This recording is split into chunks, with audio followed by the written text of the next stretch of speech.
So you've painted your masterpiece. Now, how are you going to frame it? Simple. Take your painting to a professional framer. Problem solved. Well, unless you're retired and living on a fixed income. Professional framers are not cheap. That was precisely the case for my mum. She was an amateur artist with very limited funds. But she had a simple solution. Seeing as she taught herself how to paint, she would simply teach herself how to make her own frames for her paintings. Being the handy type she was, she literally took matters into her own hands and made her own canvases too. Of course, this was back in the day before YouTube videos were around to show her the ropes. Look at this. What an idiot. Well, I stretch my own canvas because then I can buy stretchers to the size of the painting I want to do. I work out exactly how big the painting is going to be, what the dimensions are of the subject I'm painting, the size I need to get what I want. The standard size frames are quite often not right, so I'd prefer to make my own to the size I want them. So I buy the stretchers and the canvas and make them up, and that works very well for me.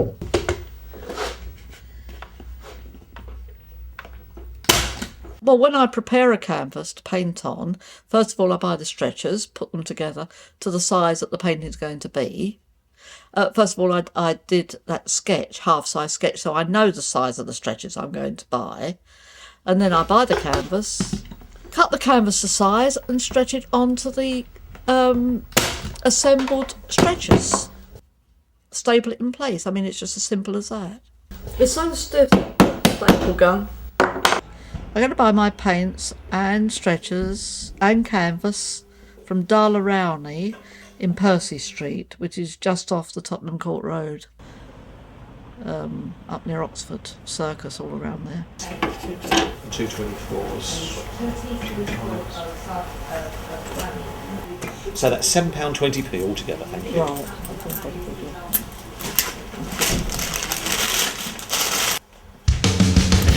Mum's favourite framing shop was miles away. It was a 2-hour trip across London, and it meant lugging the painting with her on 2 trains and 2 buses just to get there. But that wasn't going to stop her. She was very picky about finding just the perfect wood frame for her oil painting masterpiece.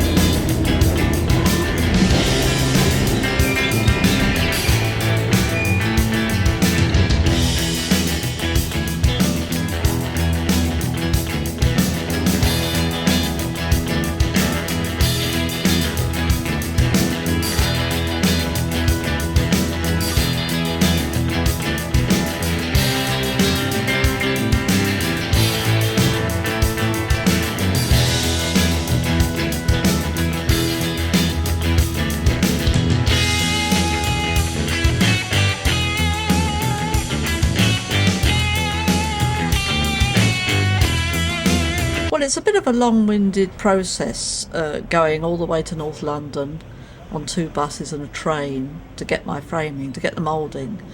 But I like doing that. That suits me better because there's such a choice of frames, such a choice of mouldings that it makes sense. I take the painting with me so that I can match the moulding with the painting, and I'm more likely then to be satisfied with the end result. And that's really why I do it. I always like to make my own frames because then I can choose, really, I know what it's going to look like when it's framed. Quite often, I mean, in the past I have had pictures framed, and when I've got them back, it doesn't look as I thought it was going to look. The colour's been wrong or something. So I prefer to make my own.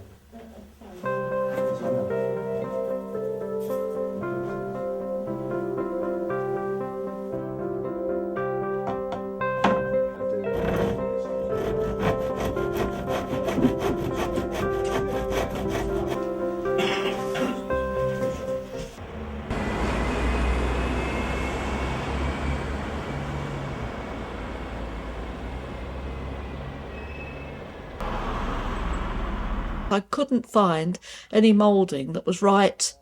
The colours weren't right, or the designs, and I just bought a simple framing moulding thing in the end. Now all Mum had to do was put the frame together.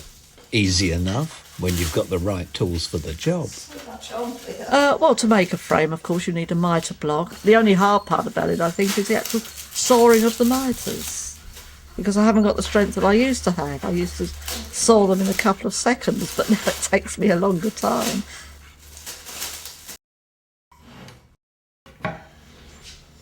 Let's have a look. Why?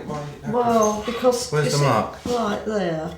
I mean, these framing things are very good. Unfortunately, the one I've got isn't in very good condition. I've had it so many years. Oh, I see, yeah. See, and I want to make sure that I've got enough left on that Oh, end. wait a minute, I don't know that you do. I do, look. The short end. And sometimes you can get discrepancies in the mitres, and that's the only thing against using it. But you had to cut 8 mitres and then stick the whole lot together. That's the way you do it.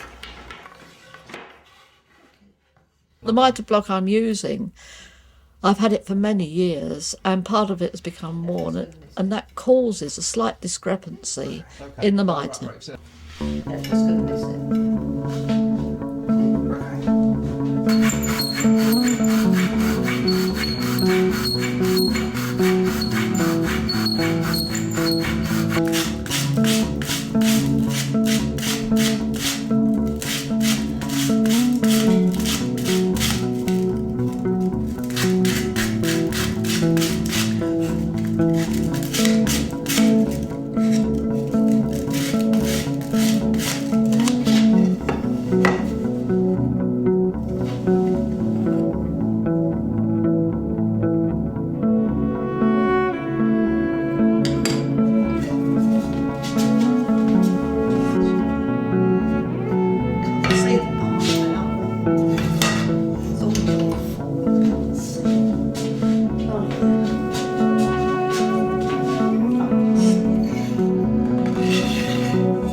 If you're going to make a picture frame, there are certain things you absolutely need to have at hand. One of them is string. If I had any sense, I'd have undone the knots first. Another thing you need, glue. Well, I hope I can find some glue after all that. Should be some here somewhere. Which means I've got to go out and get some more. I thought I had the brad all in here, but I haven't got it in here. Get the brad all when I make it to the side. I might come out and do that in a minute, I think. Well, one of these days I'm going to tidy up this shed. One day I should tidy up the shed. I don't know where it will. And if you can't find any glue, you better head down to the glue shop.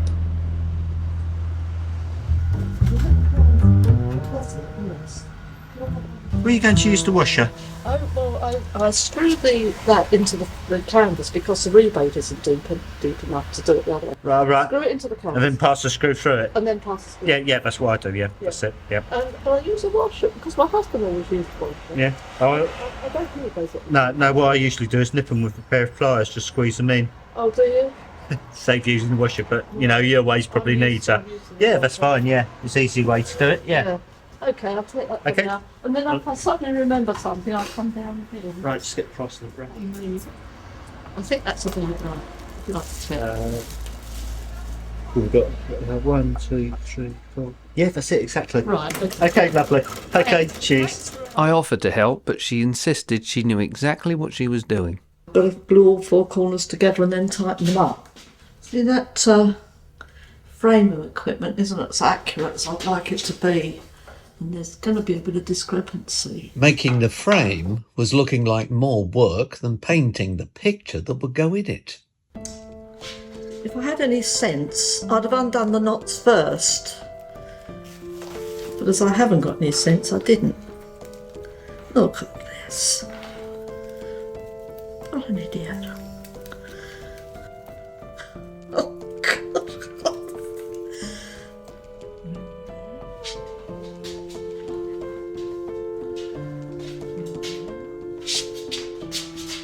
After 38 years of making picture frames, she was still refining her technique. Well, that didn't work, so now I've got to stand together and hold these till the glue dries. So, what's the time now? 10 o'clock? Any luck? I'll be upstairs by 1. I put these books on here so that the frame doesn't ride up, because one piece rides up, and of course that's hopeless. So the only way around it is to put these books on and just hope for the best. And I come down in about an hour to see everything's okay. But those corners will have to be darkened because you can definitely see the line. Next time I'm going to a framer's. It's easier, much easier.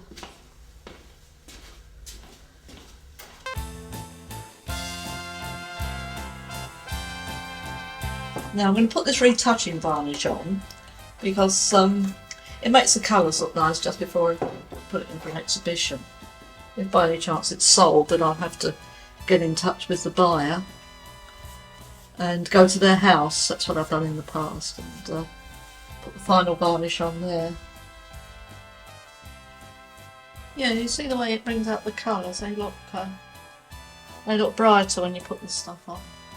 Probably when I take the books off and lift up the frame, it's all going to fall to pieces. That would be interesting, isn't it? This is what it is, the moment of truth.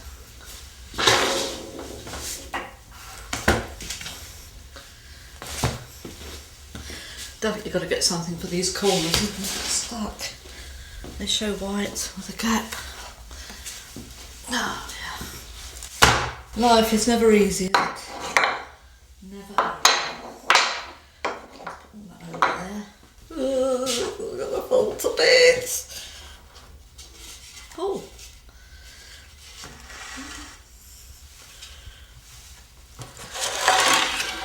Oh, at least it's stuck together. Now I'm going to staple the corners to reinforce them.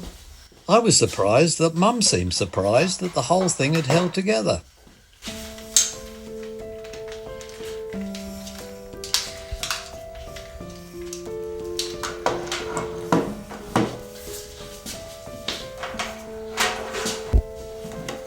Right, now I'm going to staple the corners to reinforce them and hope that they don't break as I do it, because it's quite a pressure on there.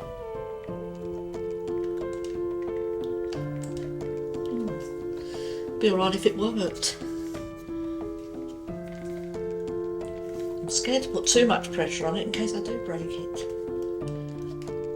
Right, let's see if I've got any staples in here.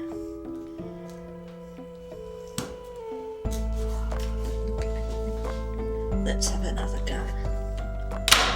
Did it this one anyway.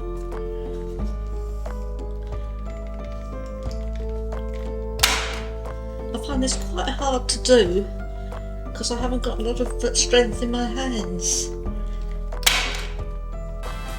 Can you talk to me while you do it? Well, I could do, but I find it difficult to do it anyway and to talk at the same time. Put this in the frame now. Oh dear, I think the frame's a bit too big. It's a bit too big, but there's nothing I can do about it now. And it's not going in square. It's one of the problems. Frames. Now the frame's square, but the stretchers aren't, are they? But I think I'm just about get away with it without the light shining through the sides.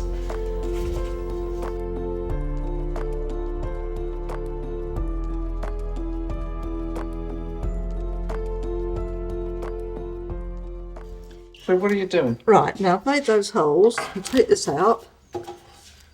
And I'm going to screw the eyelet holes in first. What are you doing with that paper around the frame when you did the labelling? What was all that about? Well, of course the frame was too big. Turned out to be too big, so I put brown, and you could see the daylight shining through if you held the picture up to the light with the gap. So I just stuck brown paper on the back to block it all out. And it looked as though the frame fitted okay from the front. That's all that matters. But even if there isn't a gap, I still do this. You can see I'm getting into a bit of a state.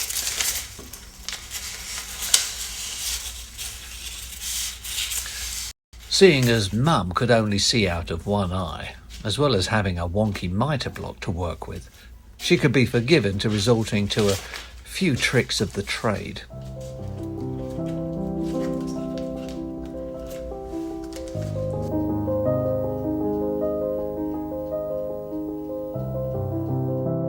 And there it was, Mum's masterpiece framed, elegant and simple.